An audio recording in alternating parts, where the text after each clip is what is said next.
Sometimes the jobs that you guys link me are absolutely insane. For example, here's one. Technical and industrial sales rep must have 25 years experience. At what point does years of experience just become straight ageism? If you're 15 years old, which is the earliest you can work here pretty much in the United States, you're at least 40 years old to take this job. $20 to $40 an hour. So that's $40,000 a year to $80,000 a year. And you can be sure that you're never going to get the high end of that. We are looking for an inside sales representative to do business-to-business calls. You must have at least 25 years experience in one or more of the following. This position is a hunting position, and your goal is to set up conference calls and obtain RFQs so our company may quote on new projects. Speak to engineers and plant managers, open up new opportunities from scratch, a desktop or laptop computer. Why is that a responsibility? Shouldn't the company give you that? Persuasive communication style, strategic thinking, and organizational skills required. Persuasive communication style, like you could just replace that with be a used car salesman. We are a leading consulting company with a very unique business model that helps small businesses grow by developing and executing strategic marketing and sales systems. Does that give you guys any idea of what they do? Because that doesn't give me any idea what they do. We are a dynamic group that leverages these companies' operational and manufacturing capabilities by producing valuable marketing and sales results. All of our clients are in the B2B marketplace. Like, more jargon, please. This is a telecommute virtual position where you will work from your home office. You will be paid weekly via an online platform with all fees absorbed by us. That sounds sketch. To me, personally, an online unknown platform and we'll absorb the fees. Like, why don't you just do direct deposit and just pay your payroll tax like every other company? And online, you gonna Venmo me, bro? Like, I think anyone with 25 years of experience would read this one line right here. They would just, nope, what online platform? Why can't you just pay me like someone that has 25 years of experience? I don't know. You can't even look up this company. It's company confidential. Like, I need to know what this company is about before I waste my time with you. Here's a job that does the old bait and switch. Junior front-end web developer, but down here it says we're looking for a junior front-end web designer. Which one is it? Let's find out in the responsibilities. Develop web pages and content within our content management platform utilizing fundamental knowledge, understand responsive design, work collaboratively with our team to create beautiful visual content, research and design concepts for our website, collaborate. Okay, so hold on. Let's pause for a second. This is web development. This is design. And this is UX. You want 3 jobs in one for the price of $15 to $20 an hour? Really? Analyze usability, conversion rate, and SEO to report. Okay, so now you're doing marketing as well for 15. Provide information to customers about store services, product selection, upcoming classes, and specials. So now you're doing customer support. Customer hero. That's what they call them these days. Skills we are looking for: highly proficient in everything, all of those things. Must attend weekly staff meeting and all required training. I don't know why they would put that. I feel like that's just expected at jobs. Here's a junior web developer position for Panera Bread. Apparently they have this job. Panera Bread is looking for a passionate front-end web developer to join our iWeb team. The ideal technical fit will excel in basic front-end technologies, blah, blah, blah. It seems fairly normal. The ideal cultural fit will have relentless continuous improvement mindset with the ability to learn new skills quickly. More jargon, oh my God. The person should be comfortable working in a fast-paced environment and has an agile mindset, adapting to changing requirements and priorities, blah, blah, blah.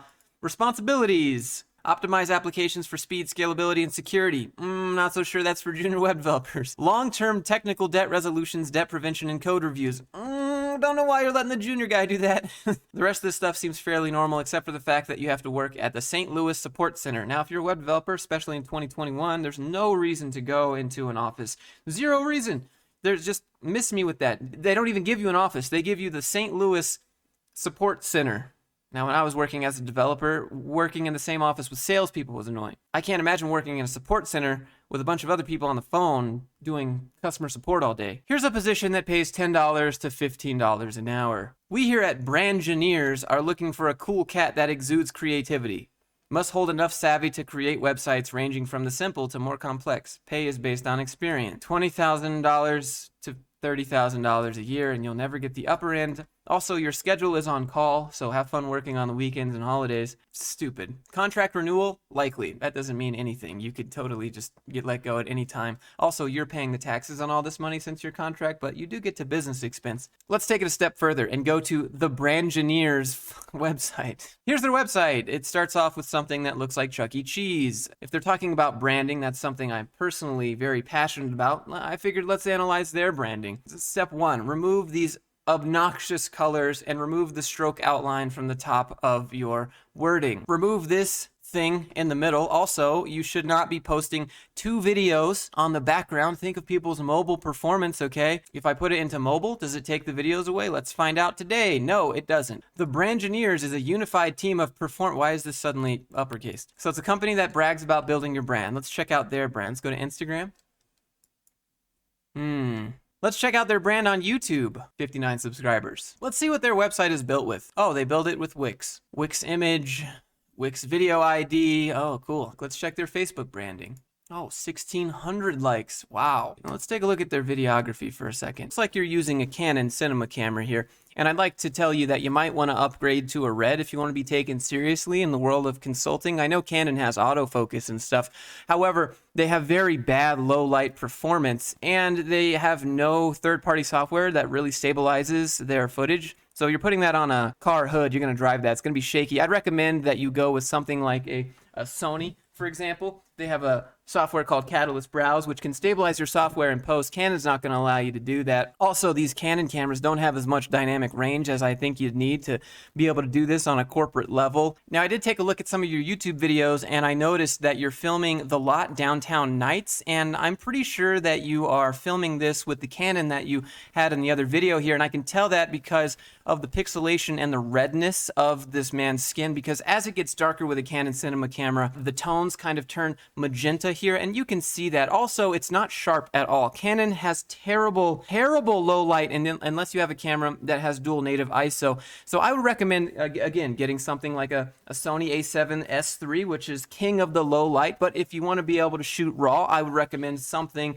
like a Blackmagic 6K cinema camera. It shoots 12-bit, all for like 30% of the price of your Canon cinema camera, and it has dual native ISO, which activates at 3200, and it gives you crisp, clear, sharp images even at night. Again, here is another shot where you can see that the detail is just completely taken out of this because it was filmed at night, and you probably turned up the ISO really high and then used some noise reduction on it, and then you just get people's skin that looks like blurs, and they have no wrinkles and they have no texture. Besides, your camera is probably $15,000. This camera right here costs like $2,300, and it shoots better footage than the Canon, although it is manual focus. But hey, that's what everyone does in the real cinema world. Anyways, honestly, Brangineers, you should probably be paying me for this free consultation because I feel like this advice will actually help you. And, I'm shooting this video right now on a Red Epic Dragon 6K, so I am putting my money where my mouth is. I don't flex a whole lot, but I think you guys need some work before you start bragging about your videography. Here's another example of where you're shooting at night and it looks absolutely trash. And then you added some cheesy sound effects right here, make the little electricity zap, but it's very unrealistic because it's so short and you didn't add any buildup or wind down after those sound effects. Here you can see the blockiness and the pixel and how it starts to turn magenta again because you're shooting on a Canon. Let's talk about this shot right here. You're filming an interview and you're committing the fatal flaw, which is putting them up against the wall. That looks absolutely claustrophobic. You should know this. Whenever you put someone against the wall to film a video, it looks like they're in a hostage situation filming a video like a ransom note or something. And that's what this looks like. You should know better than that, especially when you claim to be a videographer. I do YouTube for a living, and I take this shit very seriously. I don't think I'm the best, but I know the cardinal sins, and this is one of them, Brangineers. Also, what the fuck is this Canon? Film it with your other C200 or a cinema camera like a real company would. If I can afford a Red as one person, you can afford a Red as an entire company with like 13 people. Absolutely no detail in the face whatsoever. More blockiness, pixelation. Here's another bit of advice I'd like to give you, Brangineers, is that this background is very busy. It's not good. You need to keep this minimal. This is going to give someone, it might trigger their epilepsy, honestly. Again, the video background's not good for mobile data. Who put this fucking stroke on this text. And look how pixelated it is when I zoom in. Are these images? Is this text actually it's an image? Okay, here's another piece of advice for you, Brangineers. You don't want to use text on images or text as images. And the reason is because search engine optimization, okay? Google and other search engines cannot pick up text in an image. And so it will bump your SEO down. This is just basic stuff that you guys should know. Now, normally I'm not one to flex on other people, but when I see people like this, flexing their videography, marketing, and design skills, charging these clients probably hundreds of thousands of dollars, and then not wanting to pay their junior developers anything while making them come into the office, it's time to flex. It's time to put them in their place and show them that they have absolutely no idea what they're doing. And if you can appreciate a little bit of a flex, go ahead and click thumbs up, click subscribe, and leave a comment. Let me know what you think. That's all I got for you today, guys. Thanks so much for watching, and I'll see you in the next one. I wake up, flex, thumb down now, check, no drip this, wet. Tell 'em run it up, no sleep, no rest, might crash, might wreck, but first I stretch, tell 'em run it up. I wake up, flex, thumb down now, check.